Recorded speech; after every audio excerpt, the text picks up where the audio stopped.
자, 이 시간에도 함께 예배하는 분들, 들어오신 분들 계시나요?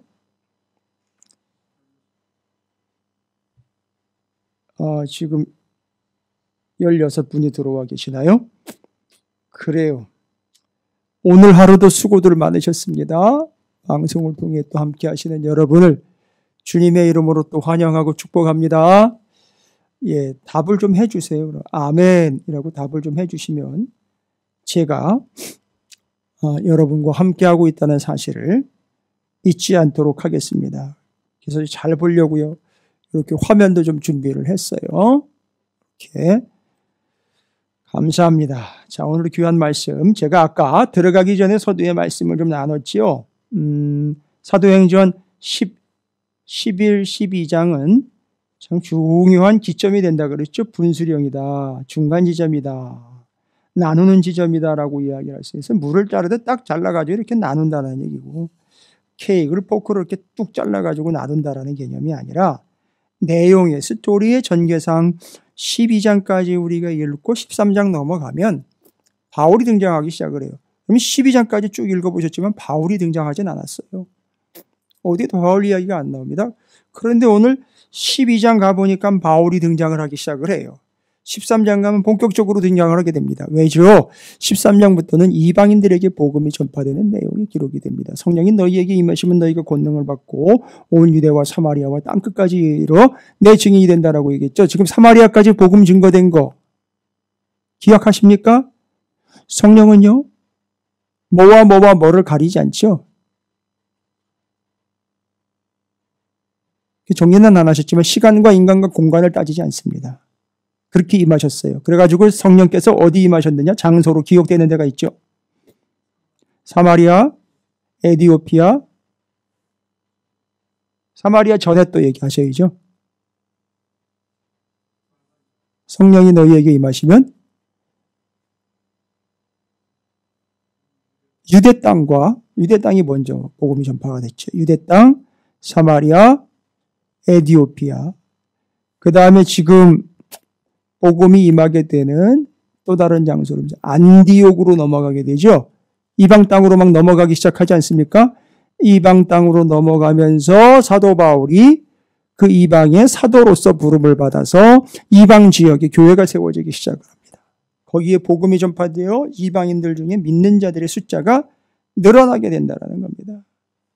여러분이 지금 보시고 계시는 역사와 이야기들 속에서 그게 12장까지 예루살렘을 중심으로 한 이야기들, 예, 그렇습니다. 그리고 13장부터 사도 바울을 중심으로 안디옥 교회가 근거가 되어서 이방의 복음이 전파가 되는 스토리가 기록이 되어 있다는 거죠. 12장까지는 이제 베드로가 중심이 돼요. 그래서 유독 10, 11, 12장에 베드로가 많이 나오죠. 베드로가 잘 정리를 해야 그걸 누가 이어받느냐 하면 바울이 이어받아서 이 복음이 변질되지 않고 본질적으로 전파가 되기 때문에 베드로 이야기 나오고요. 그 다음에 바울이 바통을 이어받게 됩니다. 그렇게 해서 함께 하게 되는 이야기죠. 자, 그러면 여러분들께서 지금 보시다시피 예, 맞습니다. 10, 11, 12장은 무엇을 미리 얘기할까요, 이제? 무엇을 미리 얘기합니까? 이방인에게도 복음이 전파가 될 거다라는 걸 미리 얘기합니다. 그게 13장부터 나올 거예요. 그러니까 미리 얘기합니다. 미리 얘기하면서 사도 바울이 빠지고 누가 등장하게 될까요? 바울이 등장하게 됩니다. 바울 얘기 나오지요. 바울이 혼자 등장하지 않고 누구와 함께 등장하게 되죠? 같은 밭이죠. 바나바가 등장을 하게 됩니다. 마치 둘이 형제인 것처럼요. 그렇죠. 같은 성씨인 것처럼 그렇게 등장을 해가지고 같이 움직이게 돼요. 안디옥으로 바나바가 예루살렘에서 파송을 받았는데 바나바가 바로 안디옥으로 어디에 있던 나소에 있던 바울을 불러옵니다. 그래서 안디옥에서 이방인 선교를 시작을 하게 돼요. 그렇죠. 우리도 지금 해외에 나가 계시는 선교사님들께 이게 뭐 선교를 한다고 해야 되는 건지 뭔지 모르겠으나 조금씩 이렇게 도와드리면서 마음을 함께하고 있는데 어찌되었든 함께하고 있는 것과 함께 여기 지금 우리도 본문의 말씀을 보시면 이제 예루살렘 땅에 먼저 들어왔던 복음이 사마리아 땅끝으로 이어지게 되는 역사를 가지게 되는 거예요. 바로 그 성령이 너희에게 임하시면이라는 대전제를 달고 그 뒤에 나왔던 결과 이렇게 나오겠죠. 온 유대 사마리아 땅끝 이렇게 가는 거예요.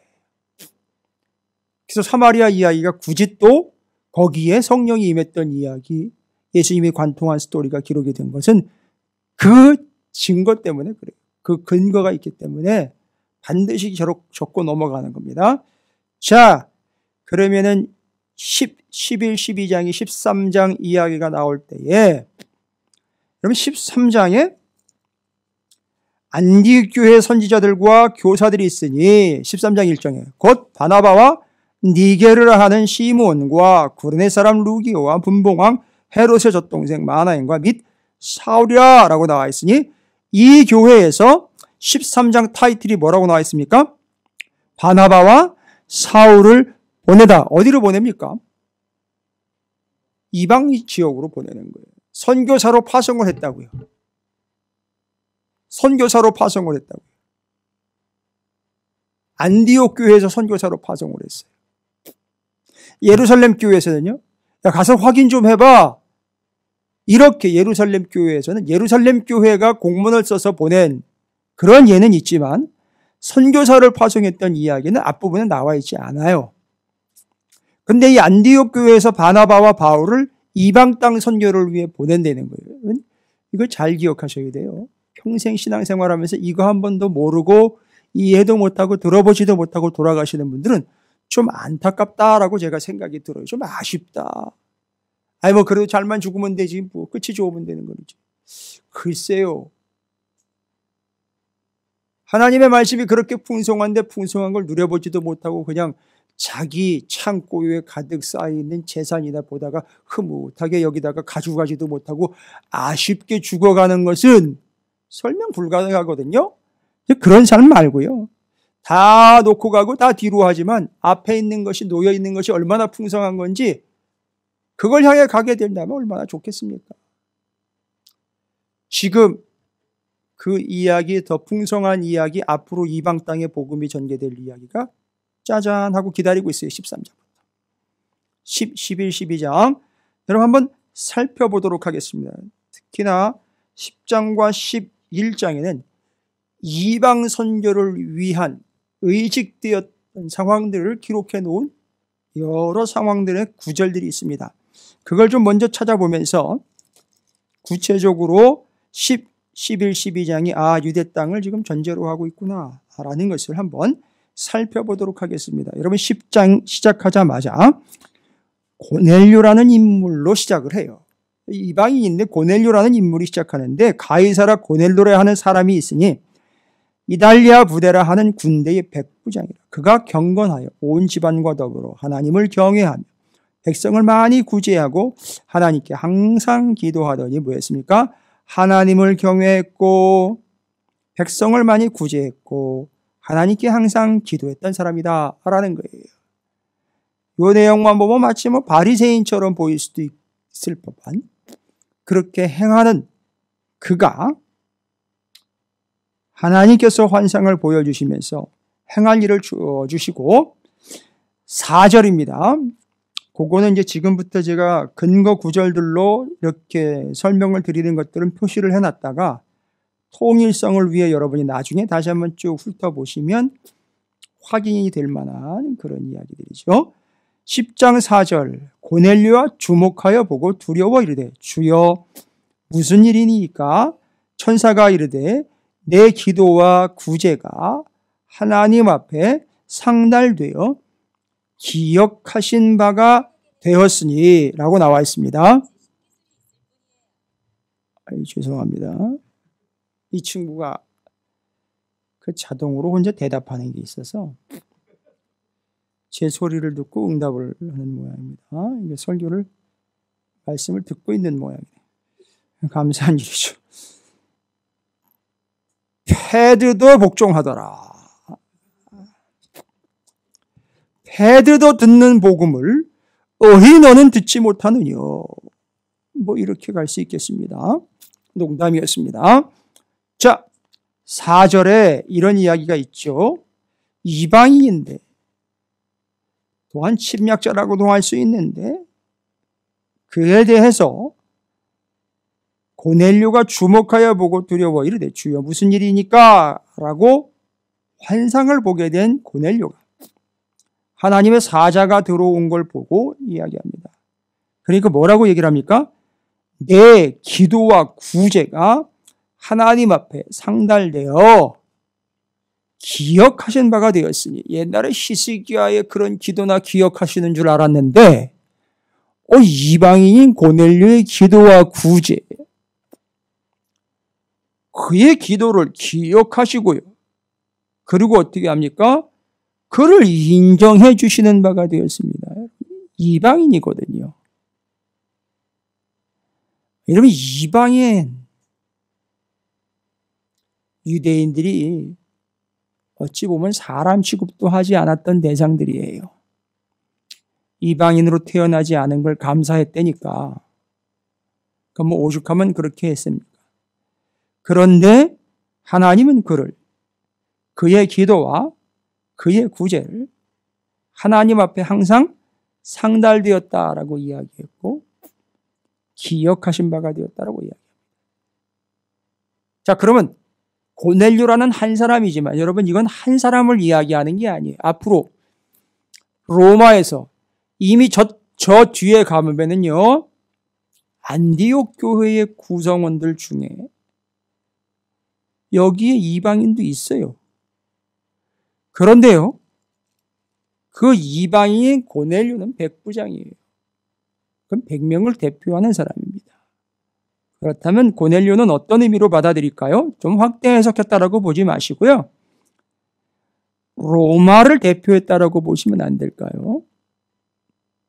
그 대표하고 있는 고넬료를 하나님이 어떻게 하셨다고요? 상달되었다라는 말은 하나님이 어떻게 하신 겁니까?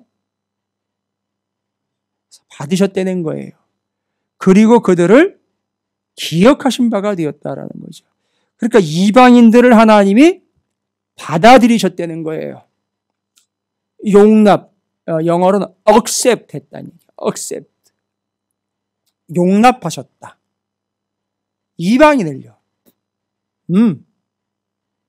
옛날에는 이방인, 그들을 부직갱이로 보았고 심판의 대상으로 봤었어요. 근데 이제는 이방인들도요, 물론 제사장 나라의 본질을 이해하면 뭐라는 걸 알 수 있죠? 예, 그들도 구원의 대상이라는 걸 알게 된 거예요. 누가가 구약성경 39권을 읽고 고넬료라는 백부장이 하나님께로 돌아와 예수를 믿게 되었고 기도 구제를 받으시고 용납해 주시고 받아들였던 이 모든 사건들을 그냥 흘러가는 이야기로 보지 않았던 거예요. 39권을 연결을 한 거예요. 그리고 누가가 드디어 제사장 나라를 통해서 제사장 나라의 그 의미 뭐예요? 한 민족과 모든 민족이에요. 로마라는 한 제국이 지금 모든 나라를 다 잡아삼켜가지고선 벌벌 떨고 있는 상황이지만 아니요. 제사장 나라라는 그 하나님의 뜻을 통해서 로마라는 제국의 백성들도 하나님이 뭐했다? 구원하셨다.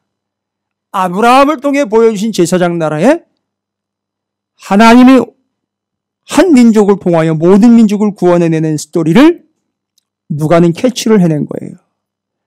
그래서 이방인의 구원 이야기가 시작되기 전 10, 11, 12장에서는 이방인들을 향한 주님의 제사장 나라 뜻 하나님 나라 요걸 지금 설명을 해주시고 계시는 거예요. 쭉 읽어가다가 여러분께서는 뭐 계속 보시면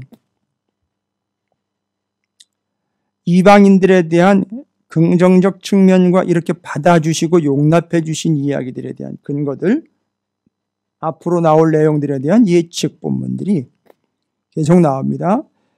31절 고개 또 베드로가 고넬료의 집으로 부름을 받죠. 잘 보십시오. 이렇게 베드로가 고넬료 곧 이방 땅으로 들어가 버린 거죠. 법에 의하면 그렇게 되면 그 사람은 어떻게 되어버리냐면 더러워지게 되는 거거든요. 그러면 더 이상 이방 지역은 뭐 하지 않다? 더러운 지역이 아니고 이방 지역은 이제 무슨 지역이 됩니까? 복음 전파 대상 지역이 되는 거예요. 그래서 베드로가 그 끔도 꺾고 고넬료의 집으로 들어가 31절 말하되 고넬료야 하나님이 내 기도를 들으시고 내 구제를 기억하셨으니 아주 그대로 받았지요. 하나님이 하신 것 그대로 설명하지요. 게다가 35절 가게 보겠습니다. 각 나라 중 여러분 각 나라 중을 다른 말로 바꾸면은요.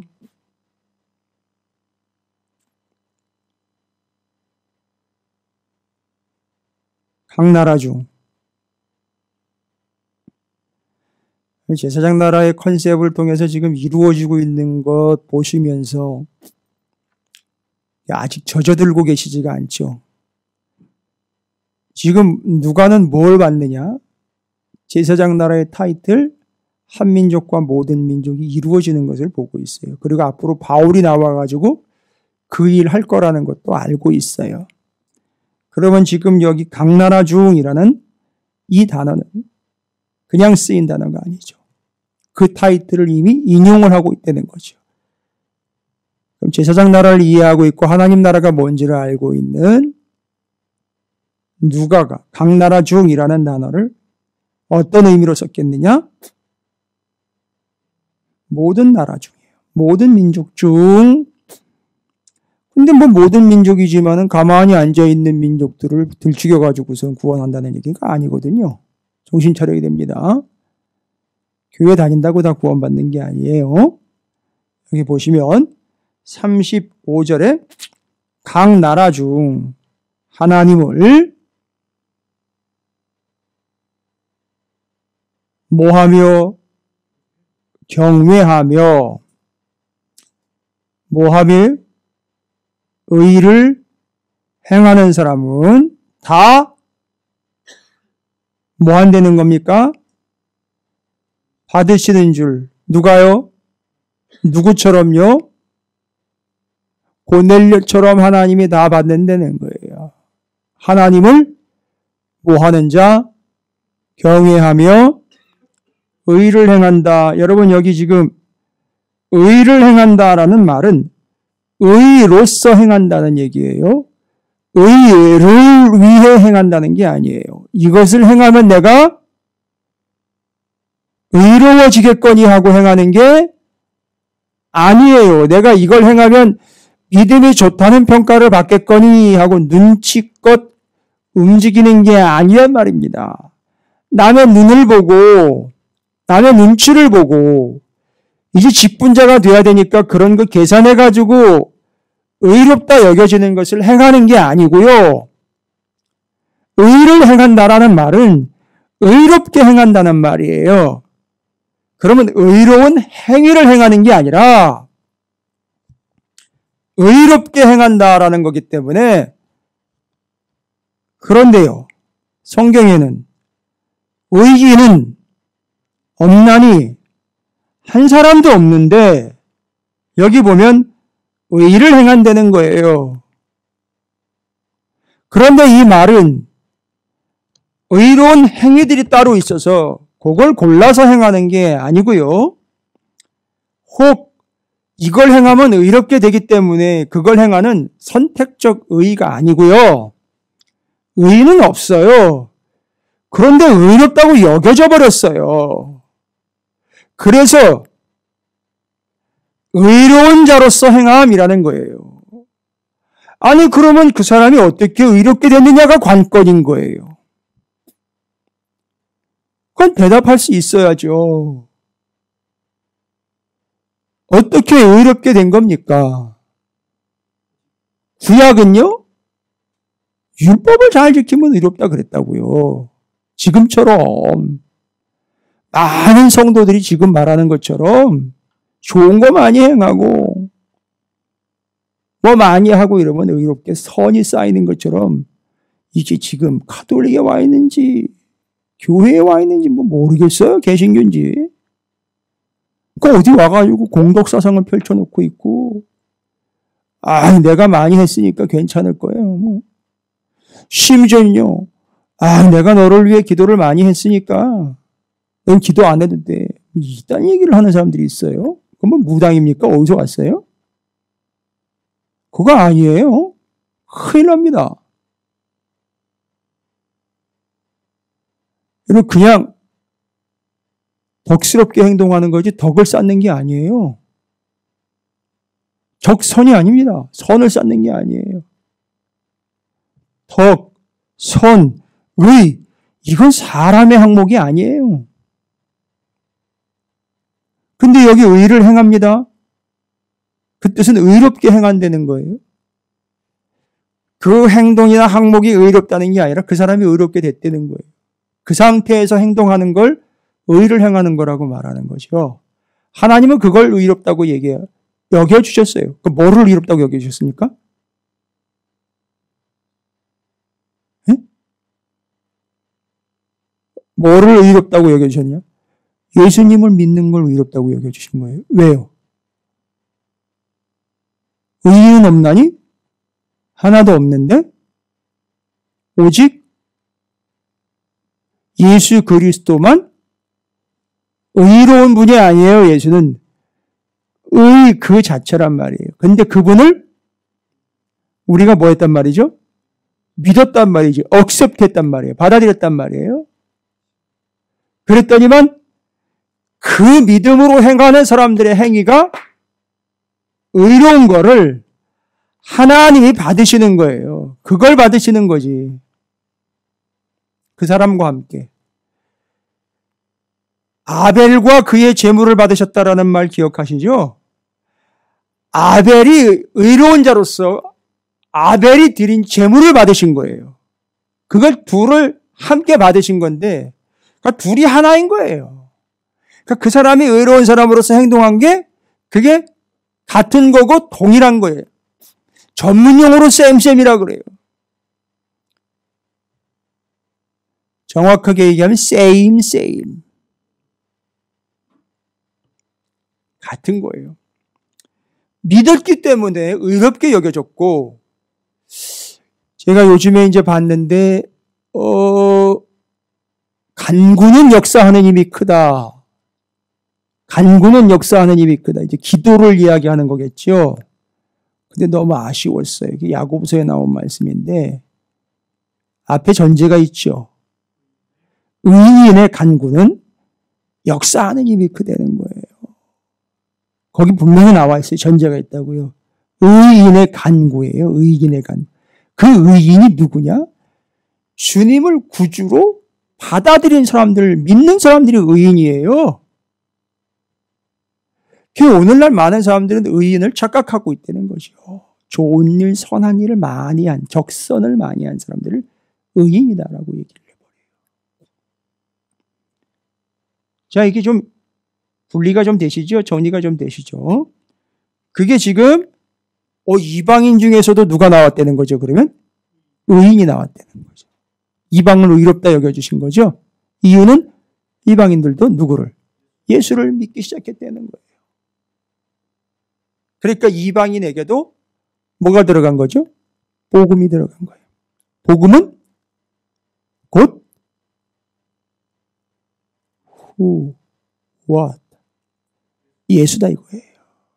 그 예수를 받아들인 겁니다.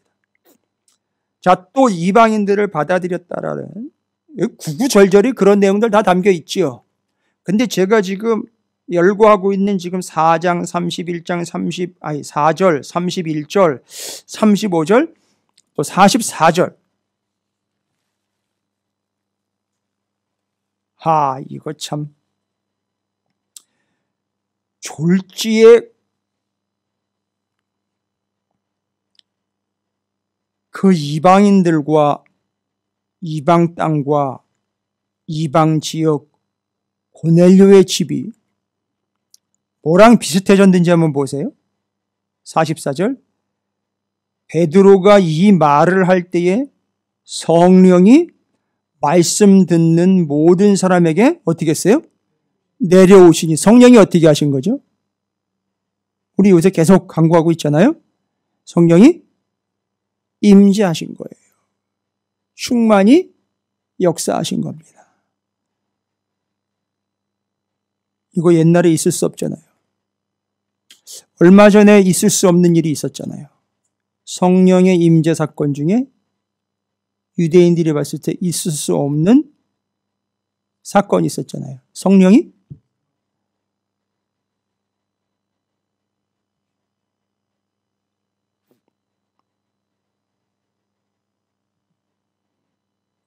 그래가지고 막 휘장 찢어지고 이런 얘기 했었는데 성령이 성전에 임하지 않고 교회로 임했다는 거예요. 그죠? 그 교회는 죄악과 죽음으로부터 어떻게 한 사람들? 에클레이시아. 거기서부터 밖으로 끄집어내어 모인 공동체를 얘기를 하는 거예요. 그래서 광야교회를, 그러니까 광야 40년 동안 광야에 있었던 이스라엘 민족을 광야교회라고 부른 이유가 누가가 정확하게 간파했죠. 어디서 끄집어냈었다? 애굽에서 끄집어냈던 거예요.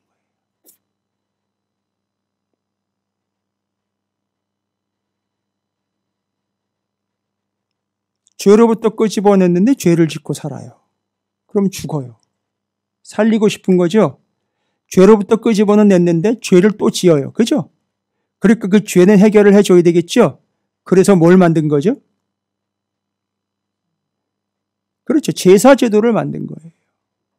제사제도를 통해서 한 사람 한 사람 다 일일이 그럴 때마다 죄사함을 받도록 하기 위해요. 근데 모든 사람이 한 번에, 단번에 그냥 다 용서를 받게 한 번, 단번에 끝냈다 그랬어요. 한 개인으로 치면 수천, 수백 번이 될 수도 있는 일이잖아요. 그죠? 구약으로 치면. 정기적으로 이스라엘 전체 민족을 이야기하면 몇 년 동안?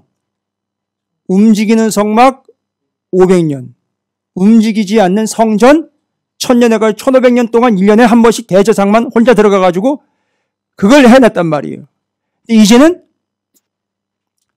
한 번에 한 분, 한 마리 하나님의 어린 양이신 예수 그리스도가 들어가 자기를 그냥 잡아서 때림으로 모든 민족이 다 이번에는 옛날엔 몇 민족이요? 하나의 민족만 이스라엘만 구원해냈는데 용서했는데 이제는 전부 싹 다 용서를 해버렸단 말이죠. 여러분 이제 이런 게 보이세요? 이게 보이셔야 돼요. 신앙생활 수십 년 하면 뭐합니까? 이게 보이지 않고 그러니까 자기가 용서를 받았다는 확신도 없는 거예요. 용서를 받아야 되겠다는 열정도 없는 거예요. 오히려 주님은 용서를 향한 열정이 있는데 오히려 용서를 받아야 될 백성인 대상들이 용서를 받을 열정이 없는 거예요. 되게 자신만만해요. 코로나19 난 젊기 때문에 한번 왔다 가면 내가 뭐 극복하면 그만이지. 후유증으로 그냥 정신을 못 차리고 있어요.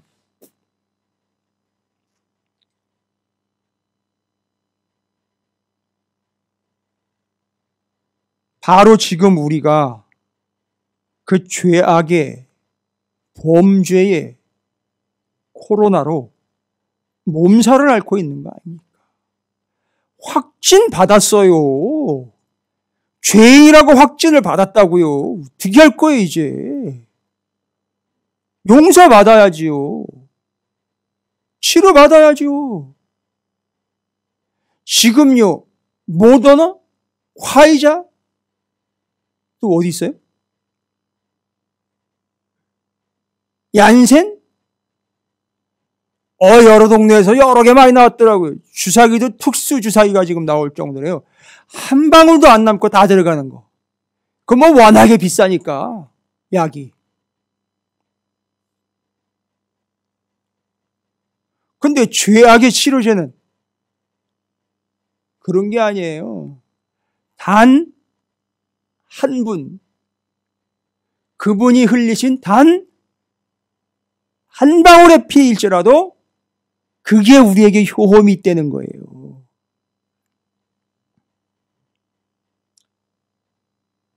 베드로가 이 말을 할 때 성령이 이 말씀을 듣는 모든 사람에게 내려오셨대요. 그 모든 사람이 누구냐면 이방인들이에요. 됐습니까? 이방인에게도 뭐가 임하셨다? 성령이 임하셨다. 지금 제가 뭘 이야기 드리고 있는지 아시겠죠? 39권에 한민족과 모든 민족 그러면서 와우, 야, 이방인에게 이런 놀라운 역사가 나타난 건 그냥 어쩌다 된 일이 아니로구나. 한민족과 모든 민족에 대한 이야기가 바로 이걸 두고 하신 말씀이었구나.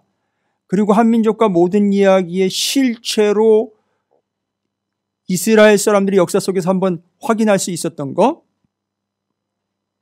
솔로몬의 성전 구조를 통해서 알 수 있었죠. 거기에 성막에는 없었던 이방인들. 그런데 거기를 뭘로 만들어 버렸어요? 무슨 장사냐 하면 재물 바꾸고 환전하는 장사예요. 여러분 성전세라는 게 있었죠. 그 성전세는 다른 돈으로 내야 돼요. 그 성전세를 환전해야 되니까 거기 그게 생긴 거예요. 환전판이. 그러면 신명기에 분명히 나와 있죠. 먼 땅에서 제사 드리러 가려면 그 먼 땅에서 데리고 가지 말아라. 거기 제사 드리러 가서 거기서 바꿔도 된다라는 법이 나와 있어요. 몇 장이더라. 14장인가 16장인가 나와 있는데 성전법에 제사법에 분명히 나와 있어요. 그건 죄가 안 돼요. 그러니까 그걸 노리고 어떻게 했느냐. 이방인들이 들어와서 기도하면 하나님이 그걸 다 뭐 하실 거기 때문에 다. 들으실 거 아니에요.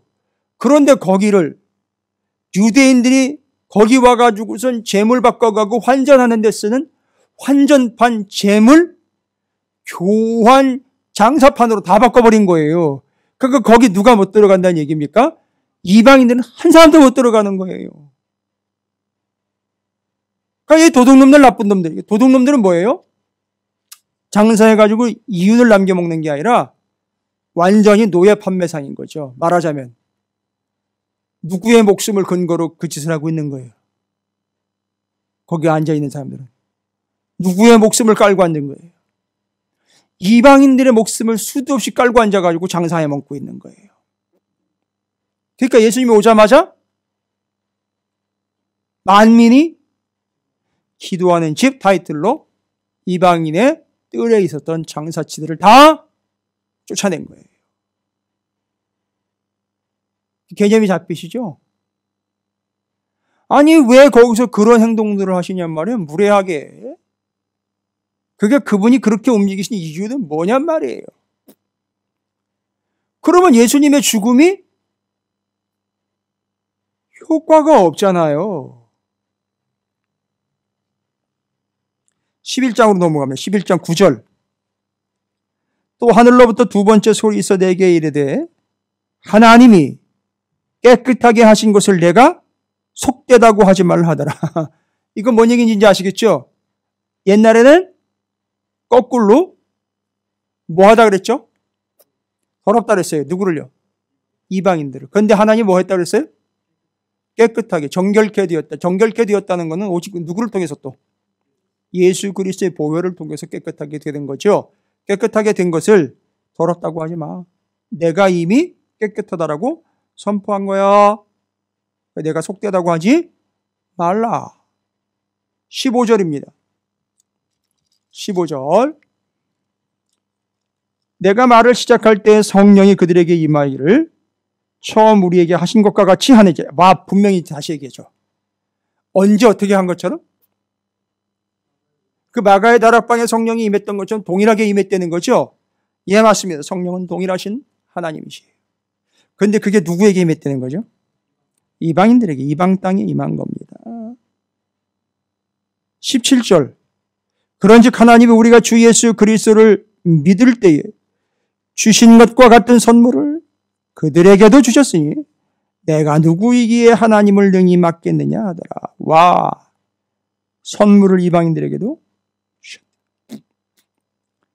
가장 큰 예수 그리스도를 믿을 때 그 복음 구원을 선물로 주신 거잖아요. 그죠? 그 이방인들에게도 선물을 주신 거예요. 18절입니다. 그들이 이 말을 듣고 잠잠하여 하나님께 영광을 돌려 이르되, 그러면 하나님께서 자 요거죠? 이거 듣고 사람들이 정리한 거 아니에요. 지금까지 베드로가 이야기한 거 듣고 그러면 이런 거지요 라고 뭐라고 얘기합니까? 하나님께서 이방인에게도 생명 얻는 회개를 주셨도다 아니라. 근데 반드시 이방인도 뭐 해야 돼요? 죄악에서 돌이켜 회개를 해야죠. 돌아와야죠. 그걸 받아주지 않을 리가 없다는 거예요. 지금 이방인 선교 내진 이방인 구원에 대한 이야기, 이방인 복음이 전파된 이야기에 어느 정도로 지금 영향력이 커졌는지 이제 아시겠죠? 이걸 구체적으로 이루어가야 될 사람들이 또 필요한 거예요. 이제 선교사가 필요한 거예요. 교회가 필요하다는 걸 전제로 달고 안디옥 교회가 왜 생겼는지를 설명해 주는 거예요. 이러이러한 이유들 때문에 이방의 복음을 전파해야 되니까 안디옥 교회가 필요했다 이 얘기하는 거예요 지금. 그래서 13장에 바로 안디옥 교회라고 나와 있잖아요. 안디옥 교회.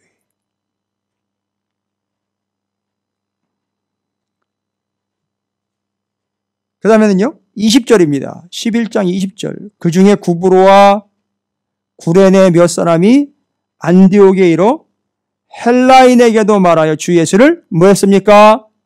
전파했다 그랬잖아요. 헬라인에게도 예수를 전파했습니다.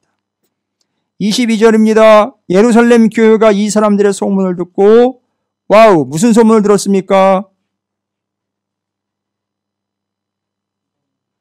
그렇죠. 안디옥 그 이방 땅에도 이방인들에게도 복음이 전파가 된 그 이야기를 듣고 바나바를 어디까지 보냅니까?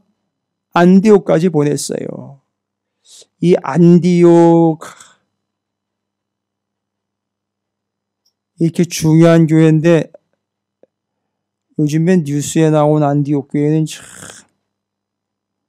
입방아에 오르라니 이렇게 해서 마음은 좀 그렇지만 우리 교회가 조심할 건 조심은 해야죠. 보세요. 지금 당장 안디옥 교회가 나쁜 교회가 돼버렸어요. 나쁜 교회 아니거든요. 그 광주에 있는 안디옥 교회요. 제가 알아요. 훌륭한 교회예요. 좋은 교회입니다. 그 작은 교회에서 시작해가지고 그렇게 큰 교회가 된 거예요. 옛날에 제가 청년 때부터 알고 있었던 교회예요. 정말 훌륭한 교회 맞아요. 근데 이 코로나 때문에 그렇게까지 돼버리는 거예요. 순식간입니다. 근데 어찌됐든 이 안디옥 교회가 그렇게 예수를 믿는 사람들이 속출을 하면서 예루살렘 교회에서 바나바를 거기로 파견을 했어요. 22절 그 얘기가 그 얘기입니다. 25절부터 26절 23절부터 그냥 읽을게요. 그가 이르러 바나바가 이르러 하나님의 은혜를 보고 기뻐하여 모든 사람에게 굳건한 마음으로 주와 함께 머물러 있으라 권하니 바나바는 착한 사람이요 성령과 믿음이 충만한 사람이라. 이에 큰 무리가 주께 더하여 지더라. 참 놀라운 일인데 이 바나바가요 착한 사람이, 착하다라는 말은 자기의 행동대로 자기 뜻대로 행하는 사람이 아니라 하나님 보시기에 좋은 선을 행하는 사람을 착한 사람이라고 그러거든요. 거기다가 성령과 믿음이 충만한 사람이 거기 안디옥 교회에 갔더니만 무슨 일이 생겼어요? 큰 무리가 주께 더하여 지더라라고 했어요. 그 성령이 임하시는 곳에는 어떤 역사가 있느냐? 앞에도 나왔지만 흥왕의 역사가 있어요. 흥왕의 역사가 있습니다. 그럼 25절, 26절 있습니다. 바나바가 사울을 찾으러 다소에 가서 그다지 멀지 않습니다. 안디옥에서 다소를 가가지고 사울을 찾으러 갑니다. 만났어요. 26절. 안디옥에 데리고 왔어요. 둘이 교회에 1년간 모여 있어 큰 무리를 가르쳤대요. 여러분 뭐 가르쳤을까 아주 궁금해요. 이방에 있는 안디옥 교회, 이방의 일옥교회라고 그러고 처음으로 그리스도인이라는 호칭까지 받게 된 교회, 의미 있는 교회인데 저는 이 뒤에 그리스도인이라고 호칭을 받게 된 근거들이라든지 흥왕하게 된 근거가 요 1년짜리 교육에 있었다라고 봐요. 여러분 1년 동안 뭐 가르쳤을까요? 생각해 보세요.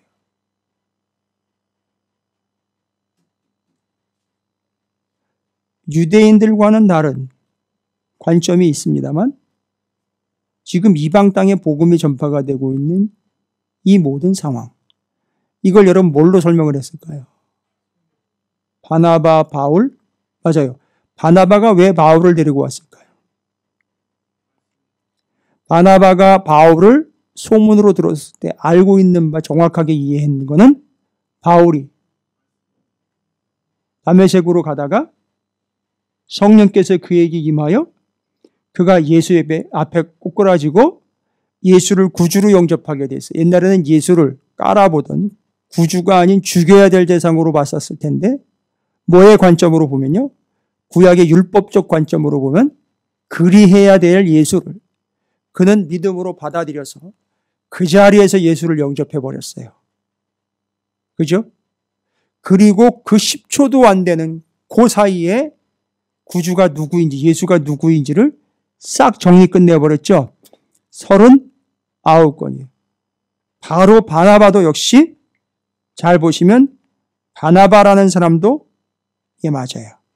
선교 여행을 주도할 정도로. 이 사람도 뭐가 정리가 끝난 사람이냐면 39건이 정리가 끝난 사람이에요. 그럼 바울과 바나바가 함께 하면서 바나바는 겸손한 사람이라 자기가 복음을 전하며 말씀을 전하야지만 이 말씀에 대해서 나보다 더 확실하게 알고 있는 가말리엘 문화생의 바리새파 중에 최고라고 일컬어지고 있는 바울을 데려다가 검증을 받는 거예요. 그리고 전할 때 함께 정확한 복음을 전파하기 위하여 바울을 모셔온 거예요. 초빙해 온 거예요, 여러분. 야, 너 일어나 짐 싸. 너 저 가서 할 일이 있으니까 따라와. 이게 아니에요. 저를 좀 도와주시죠. 이방 땅에 복음을 전해야 하는데 제대로 된 복음을 전해야 하지 않겠습니까? 제가 알고 믿고 있는 바로도 전할 수는 있으나 바울 당신이 그렇게 이해를 했고 분명히 만난 그 예수 그리스도의 복음을 이방 땅에 정확하게 알려줘야 되니 갑시다. 가서 39권 한민족 모든 민족 시작해가지고선 패밀리 스쿨서부터 막 시작을 해가지고선 복음을 설명을 하고 통성교 학교를 했던 거예요.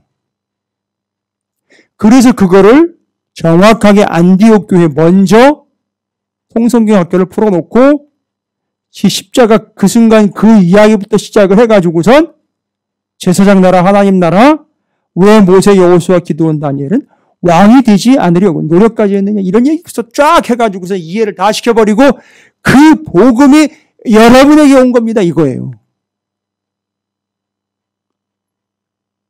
여러분 간단하게 그냥 두리뭉실 넘어가려고 하지 마세요. 내 수준이 그거니까 그 사람들도 그러려니 하고 그냥 때려잡고 넘어가지 마세요. 내가 성경을 모르고 있는 것을 탓해야죠. 남들도 그러려냐고 합리화시키지 마세요. 이건 범죄입니다. 아니요. 그렇지 않아요. 바나바와 바울이 함께해서 1년을 가르쳤다고 생각을 해보세요. 1년이요. 지금 몇 년 했습니까?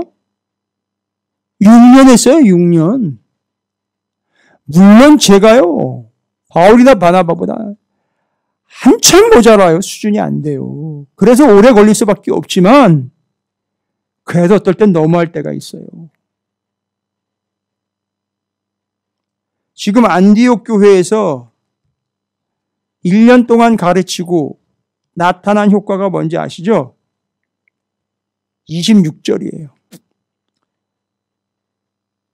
바나바가 사울을 찾으러 다소에 가서 만남에 안디옥에 데리고 와서 둘이 교회에 1년간 모여있어 큰 무리를 가르쳤고 제자들이 안디옥에서 비로소 그리스도인이라 일컬음을 받게 되었더라 라고 나와 있는 거예요.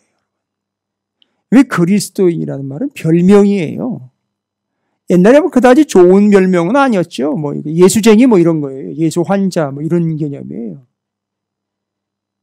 근데 어찌되었든 이들에게서 뭐가 나타났다는 거죠? 예수가 나타난 거예요. 복음이 제대로 들어간 거죠. 그러니까 사람들이 이걸 인정해 준 거죠. 그리스도인이라고 인정받게 되었습니다. 자,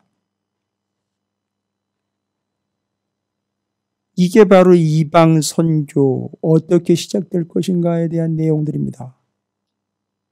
사람 세워지니 지역과 교회를 세우셔가지고 거기서 이제 어떻게 돼버립니까? 선교사로 파송을 합니다.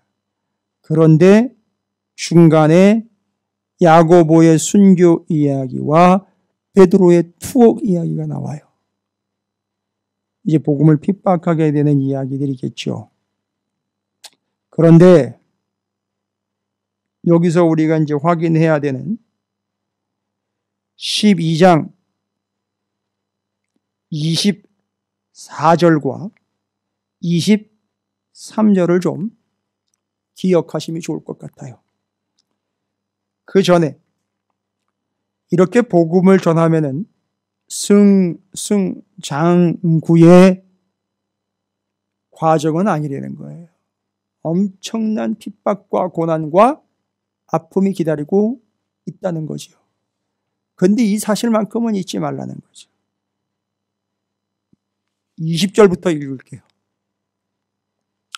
헤롯이 두로와 시돈 사람을 대단히 노여워하니 그들의 지방이 왕국에서 나는 양식을 먹는 까닭에 한 마음으로 그에게 나와 왕의 침소 맡은 시나 블라스도를 설득하여 화목하기를 청한지라.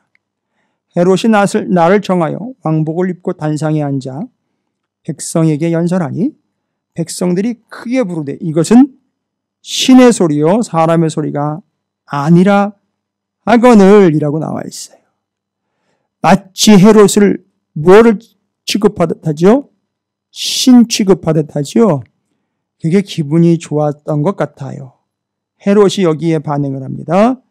자기가 이와 같이 그 땅에서 영광을 받았다. 자기 이름이 높임을 받은 거지요. 그런데 이렇게 얘기를 해버립니다. 헤롯이 영광을 하나님께로 돌리지 아니하므로 주의 사자가 곧 신이 벌레에게 먹혀 죽으니라. 이게 지금 어떻게 된 거냐면 이 헤롯이라는 사람이 죽이려고 해도 죽지 않는 대단한 인물이었는데 그가 하나님께 뭐하지 않고요? 영광을 돌리지 아니한 이유로 벌레에 먹어 죽었다래요. 벌레. 옛날 사본에는 충이 먹어 죽었다 그랬죠. 그게 벌레라면은요, 그냥 벌레일까 싶은 거예요. 우글우글한 벌레, 이런 개념이겠죠. 병균에 감염되어서 죽었다라는 얘기가 있고, 하여튼 그런데 좀 비참하게 죽은 것 같아요. 하나님께 영광을 돌리지 않은 자의 최후. 24절입니다. 그런데 한쪽에서는 이렇게 영광을 돌리지 않는 자의 최후가 비참한 말로를 맡고 있는데 하나님의 말씀은 어떻게 해요? 흥왕하여 더하더라. 그 속에서 하나님의 복음을 받아들인 이방의 안디옥 교회와 그 복음을 받아들이게 될 이제 수많은 교회들이 앞으로 어떤 역사를 써갈 것이냐? 하나님의 말씀 곧 복음이 더 흥왕하여지고 영혼들이 흥왕하여지는 역사가 임할 것인데 하나님께 영광을 돌리지 않고 스스로 영광을 취하며 사는 자들의 최후는 헤롯 그가 벌레에 먹어 죽는 것과 같이 그걸로 끝날 것이다. 그러면 그 사람은 자기 이름이 높임받은 그걸로 그냥 끝난 거죠. 더 이상 없죠. 자기 이름이 높임받은 걸로 그냥 끝난 거예요. 상당히 위험한 겁니다.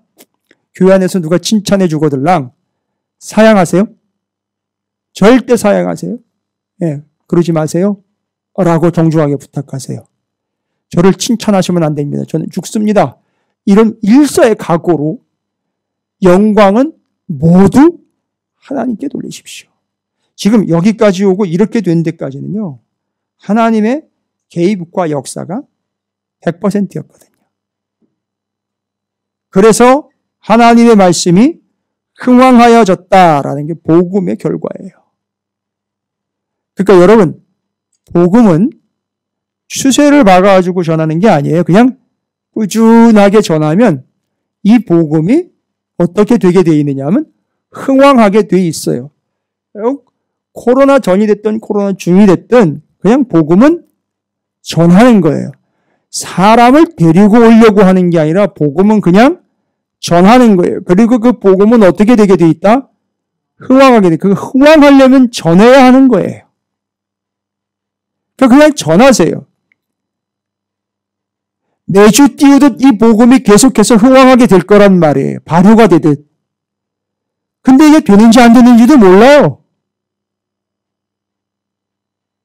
겉보기에는 안 보이니까요. 근데 엄청나게 발효가 되면서 효과를 보게 된다는 거죠. 정리하시기 바랍니다. 그래서 이 복음은 이방 땅까지 흥왕하게 됩니다. 그리고 13장부터는 더 흥왕하게 되는 이야기가 기록이 되어 있습니다. 그걸 위해 누가 선택됐느냐? 사도 바울과 바나바가 선택이 됐다는 얘기예요. 그리고 그들이 하나님께 영광을 돌리는 존재들로 하나님께서 끝까지 사용하시는 자들이 되었다라는 것이죠. 그죠? 중간에 바나바, 바울 해고당한 일이 없습니다. 끝까지 갔어요. 이런 바나바가 중간에 얘기 안 나온다고 없는, 아니요. 계속 사역했어요. 바나바가.